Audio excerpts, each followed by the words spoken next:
விருது வழங்கும் விழாவுக்கு நம்மள சீஃப் கெஸ்டா கூப்பிட்டுருந்தாங்க. அந்த விழாவை சிறப்பிச்சு கொடுக்கறதுக்காக தான் இப்ப நம்ம வந்திருக்கோம். இந்த மாதிரி பேனர்ல எல்லாம் பேரை பார்த்து எத்தனை நாள் ஆச்சுன்ட்டு ஒரு ஆனந்த கண்ணீரை விட்டுட்டு ஸ்கூலுக்குள்ள என்ட்ரானா செம்மையா இருந்ததுங்க. அந்த ஸ்கூலு உள்ள போனதுக்கு அப்புறம் நிறைய ஓவியங்கள்லாம் ஒரு அண்ணா வரைஞ்சிருந்தாங்க. அவங்க வேர்ல்டு ரெக்கார்ட்லாம் வாங்கியிருக்காங்க போல. இந்த ஓவியத்திலே என்னோட ரொம்ப ஃபேவரட்டான ஓவியம் என்னன்னு பாத்தீங்கன்னா இந்த அப்துல் கலாம் 10 ரூபீஸ் நோட்லயே வரைஞ்சு வச்சிருந்தாரு. அவரு இத்திலோண்டு மைன்யூட் ஆர்ட்டை எப்படிங்க இந்த ரூபா நோட்ல வரைஞ்சிருப்பாங்கன்னு சொல்லிட்டு அப்படியே ஷாக் ஆகி போய் நானும் எங்க வீட்டுக்காரர் ஒரு 10 நிமிஷம் அதையே விறக்க பார்த்துக்கிட்டு இருந்தோம். எங்க வாண்ட தாங்க கையிலேயே பிடிக்க முடியல, அங்கிட்டு இங்கிட்டு ஓடிக்கிட்டே கடந்தா. பேசாம இவளை எங்க மாமனாட்டையே விட்டுட்டு வந்திருக்கலாமோ அப்படின்ற அளவுக்கு என்ன ஃபீல் பண்ண வச்சுட்டாங்க. ஏன்னு பாத்தீங்கன்னா அங்க சரியான ராவடி பண்ணிட்டாங்க. வீட்டுல இருக்கப்ப போட்டாட்டம் இருப்பாங்க, அங்க போயிட்டு ஒரு இடத்துல உட்காரவே இல்லை. சரி குழந்தைங்கன்னா அப்படிதானே இருக்கும் அப்படின்ட்டு நாங்களும் அவ கூட சேர்ந்து ஜாலியா விளையாண்டுக்கிட்டு இருந்தோம். சுத்தி விளையாண்டு இருந்த வரைக்கும் போதும், வா ஸ்டேஜுக்கு போலாம் அப்படின்னு சொல்லி எங்க வீட்டுக்காரர் உள்ள கூட்டிட்டு போயிட்டாரு. அங்க பார்த்தா நமக்காகவே ஒரு சேர் போட்டு வச்சிருந்தாங்க. செம்மையா இருந்ததுங்க அந்த ஃபீலிங். அங்க நம்ம பிரதர் நல்லாவே மிமிக்ரி பண்ணிட்டு இருந்தாரு. அவர் என்னென்ன வாய்ஸ் எடுத்து பேசுறாருன்னு சொல்லி உங்களுக்கு தெரிஞ்சிச்சுன்னா கமெண்ட்ல சொல்லுங்க. எல்லாருக்கும் வணக்கம்.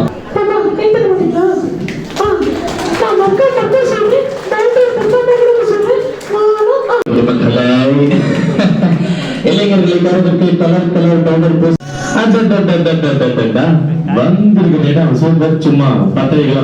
அப்புறம் சீஃப் கெஸ்டா இருக்க எல்லாரையுமே கூப்பிட்டு விளக்கேத்த சொன்னாங்க. நானும் விளக்கேத்திட்டு ஜாலியா போய் உட்காந்துக்கிட்டேன். நம்ம வாண்டுக்குட்டி என்ன விட்டு இருப்பாளா, இருக்க மாட்டா, அவனும் சேர்ந்து என் கூட வந்து உட்காந்துக்கிட்டா. எல்லா சீஃப் கெஸ்டும் பேசி முடிச்சதுக்கு அப்புறம் நம்மளையும் பேச சொல்லிட்டாங்க. ஃபர்ஸ்ட் எனக்கு ஷிவரிங்கா இருக்குது, நான் பேசலப்பா அப்படின்னு சொல்லி நான் சொன்னேன். இல்ல கண்டிப்பா ஒரு 2 நிமிஷமாச்சும் பேசுங்க அப்படின்னு சொல்லி என்ன கூப்பிட்டாங்க. ஓகேங்க கண்டிப்பா நான் பேசுறேன்னு சொல்லிட்டு நான் ஒரு ஸ்பீச்சை கொடுத்தேங்க. நானெல்லாம் வந்து அக்கா சொன்னாங்க நீங்க நிறைய விஷயங்கள் பண்றீங்க அப்படிலாம் சொன்னாங்க. ஆமா பண்றதுதான். ஆனா எனக்கு வீட்டுல ஒரு வேலை இல்லை, ஒரு டம்ளர் கூட கழுவுறதுக்கு அம்மா இருக்காங்க. ஆனா இவங்க வீட்டுல இருக்கக்கூடிய அத்தனை வேலைகளையும் பார்த்துட்டு ஒரு குடும்ப பெண்மணியாக அவங்க சுற்றங்கள் ஆகட்டும் எல்லா விஷயங்களையும் ஹேண்டில் பண்ணிட்டு, ஒரு குழந்தையும் ஹேண்டில் பண்ணிட்டு, பேக்கிங் பிசினஸையும் பார்த்துட்டு, யூடியூப் சேனலையும் ரன் பண்ணி ஒரு சாதனை பெண்மணியாக சிங்க பெண்மணியாக இங்க வந்து நிற்கிறாங்க. அவங்க ஒரு கைத்தட்டலோட வெட்டம் பண்ணினா அக்கா வாங்க உங்களுடைய சிறிய உரையை தருக, ஏன்னா பெரிய உரையினால தர முடியாது அப்படின்னு அவங்க சொல்லிட்டாங்க. சிற்றுரையாக இருந்தாலும் பரவாயில்ல, எங்களுக்கு அதுவே பெரிய உரையாக இருக்கும். வீட்டுல ஒரு குட்டி மைக் வச்சு பேசிட்டு இருந்தேன். பட் இவ்வளோ பெரிய மைக் பார்த்தோன்னே எனக்கு பேச வரல சீரியஸா. அதனாலதான் என்னால கூப்பிடாதீங்க, எனக்கு இவங்க பேசுற அளவுக்கு கூட எனக்கு சீரியஸா வராது. என்ன பேசுறதுன்னு கூட தெரியல. சொல்றாங்க எல்லாரும் அம்மா பெருசு, ரொம்ப பெருசுன்னு சொல்றாங்க. சீரியஸா அம்மா பெருசு தான். ஆனா என் லைஃப்ல யார் பெருசுன்னா என்னோட டீச்சர் தான். ஃபர்ஸ்ட் நான் போய் புக்கை நீட்டினப்போ தூக்கி விசில் அடிச்சாங்க, நீ ஃபர்ஸ்ட் ஸ்டெப் நீ எடுத்து வச்சுட்டு வா, அதுக்கப்புறம் நீ என்கிட்ட வந்தீங்கன்னா நான் உனக்கு கிளியர் பண்றேன் அப்படின்னாங்க. அப்ப நான் ஸ்டார்ட் பண்ணது தான் ஃபர்ஸ்ட் ஸ்டெப். எந்த ஒரு போட்டினாலும் ஏறிடுவேன், ஜெயிக்கணும் தோக்கணும். இப்ப எத்தனை பேர் இருக்கீங்க, அதுல எனக்கு தெரிஞ்ச ஒரு 100 பேர் ஜெயிச்சிங்கன்னு வச்சுக்கோங்க. ஆனா அந்த தோத்தவங்க தான் எனக்கு நல்ல பிளஸ்ஸா தெரிவாங்க, ஏன்னா நான் அந்த இடத்துல இருந்திருக்கேன். இப்போ நான் ஜெயிச்சவங்க எனக்கு தெரியல சொல்றாங்க. பட் இருந்தாலும் எனக்கு ஓகே நம்ம ஜெயிச்சு வந்திருக்கோம் போல. அப்ப யார் காரணம், எங்க மிஸ் தான். அதுவும் இல்லாம ரொம்ப திட்டுவாங்க, செம்மையா திட்டுவாங்க, எல்லாரும் திட்டுவாங்க, நான் வாங்குவேன். இப்ப எவ்வளோ அதை விட அதிகமா பாராட்டு போயுது அப்படின்றப்போ எனக்கு ரொம்ப ஹாப்பியா இருக்கு.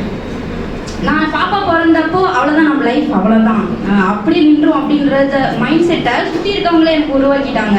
பாப்பா பிறந்த ஒரு 10 நாள் தான், 10 நாளில் அவ்வளோதான் பேபி பிறந்துருச்சு, அவங்க லைஃப் அப்படியே சட்டில் அப்படியே உட்காந்துருவேன் அப்படின்னாங்க.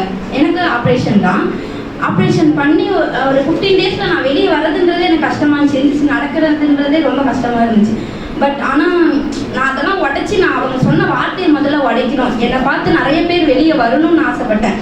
இப்போ நிறைய பேர் எங்கிட்ட சொல்கிறாங்க நான் பேபி வச்சுட்டு பேக்கிங் தான் ஆரம்பிக்கணும்னு இல்லை, நிறைய தொழில் ஆரம்பிச்சிருக்காங்க. அதுக்கு நீங்கள் ஒரு உதாரணமாக இருக்கீங்கன்னு எங்கிட்டே பர்சனலாக வந்து சொல்கிறப்போ ரொம்ப ஹாப்பியாக இருக்கும். ஸ்டார்டிங்கில் யாருமே ஹெல்ப் பண்ண மாட்டாங்க, சீரியஸாக ஹெல்ப் பண்ணி யார்ட்டையும் போய் நின்றாதீங்க, சீரியஸாக ஹெல்ப் பண்ண மாட்டாங்க. ஆனால் நல்ல மோட்டிவேட் பண்ணுறதுக்குலாம் நிறைய பேர் இருப்பாங்க, ஹெல்ப்பும் கேட்கலாம். பட் முதல் படி நீங்கள் தான், முதல் படி நீங்கள் எடுத்து வச்சுட்டு அதுக்கப்புறம் நீங்கள் யாருக்கும் ஹெல்ப் கேட்டீங்கன்னா கண்டிப்பாக பண்ணுவாங்க. முதல்ல ஒரு பொண்ணுனா நம்ம வெளியே வரோம், பொண்ணுனா முதல்ல ஏறி வரோன்றப்போ வீட்லேயே தடை போடுவாங்க தான், வேண்டாம் இது ஆரம்பிக்கிற அப்படின்னு சொல்லி. முதல்ல அவங்கள நம்ப வைக்கணும், அதுக்கப்புறம் தான் அவங்கள நம்ப வைக்கணும்னா முதல்ல நீங்கள் யாரை நம்பணும், நம்மளே நம்பணும், அதுக்கப்புறம் தான் அவங்கள நம்ப வைக்க முடியும். அதுக்கப்புறமும் தடை போடுறவங்களும் இருக்காங்க. என் ஹஸ்பண்ட் வந்து பெரிய பேக் போனா இருந்தாரு, இப்போ வரைக்குமே ரொம்ப பேக் போனா இருக்க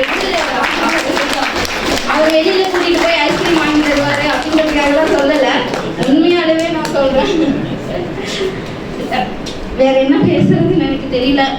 நெக்ஸ்ட் மைக் கிடைச்சுன்னா கண்டிப்பா நிறைய பேசுவேன்.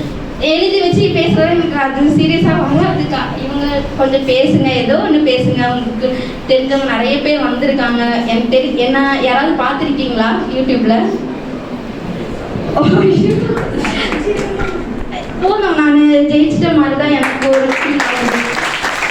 அதுக்கப்புறம் மேலே போனால் கூட என்னோட ஃபஸ்ட்டு ஸ்டேஜ் இதுதான். நான் நிறைய பேசியிருக்கேன், எஃப்எம்ல இன்டர்வியூ கொடுத்துருக்கேன், அவள் விகடனில் கொடுத்துருக்கேன். பட் ஃபஸ்ட்டு டைம் நான் ஒரு 100-200 பேர் ஃபேஸை பார்த்து பேசுறதுன்றது ரொம்ப பெருமையாக இருக்குது. நாங்கள் என்னதான் குட்டி மைக்கில் பேசினாலும் இது ரொம்ப ஹாப்பியாக இருக்குது. நான் மறக்கவே மாட்டேன்.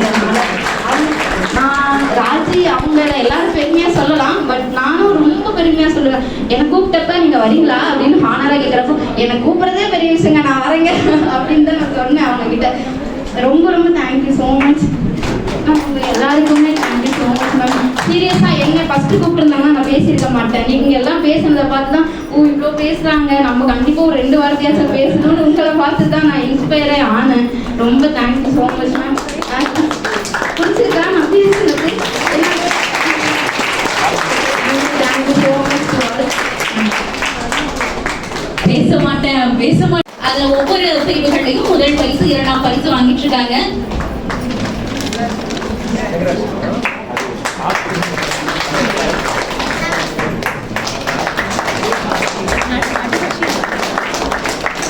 அந்த ஸ்கூல்ல காலையிலே நிறைய போட்டி வச்சிருந்தாங்க. அதுல வின் பண்ண குழந்தைங்களுக்குலாம் பரிசு கொடுக்கறதுக்காக தான் நம்மள கூப்பிட்டுருந்தாங்க. நிறைய குழந்தைங்க அதுல வின் பண்ணியிருந்தாங்க. எல்லாரையும் பார்க்கறதுக்கு ரொம்பவே ஹாப்பியா இருந்தது. நானும் அவங்களுக்குலாம் சர்டிபிகேட் மெடல்லாம் கொடுத்துட்டு ஹாப்பியா அந்த இடத்துல என்ஜாய் பண்ணிட்டு இருந்தேன். இதெல்லாம் பார்க்கும்போது என்னோட ஸ்கூல் ஞாபகம் வந்துருச்சுங்க.